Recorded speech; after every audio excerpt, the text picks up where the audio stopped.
विकेल नसेल हे सरकार उजळल्याशिवाय मी स्वस्त उजळणार नाही। मी अजून म्हातारा झालो नाही, सरकार बदलल्याशिवाय स्वस्त बसणार नाही, शरद पवार यांचा महायुतीला इशारा।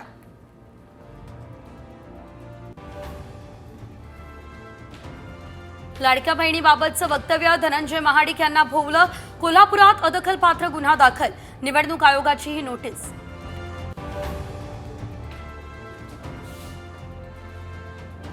मुख्यमंत्री पदाबाबतचा निर्णय निवडणुकीनंतर तिन्ही पक्षाचे नेते एकत्र बसून निर्णय घेतील, अमित शहा यांचं मोठं विधान।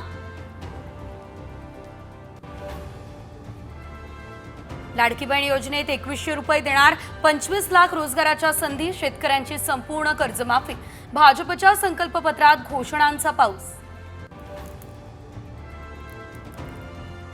महाविकास आघाडीचा जाहीरनामा जाहीर, महिलांना दरमहा 3000 देणार, एसटी बसमध्ये मोफत प्रवासासह शेतकऱ्यांसाठी कर्जमाफीची घोषणा। वीर सावरकर बाळासाहेब ठाकरेंबाबत काँग्रेसचा कोणताही नेता 2 चांगले शब्द बोलेल का, अमित शहा यांचं उद्धव ठाकरेंना आव्हान।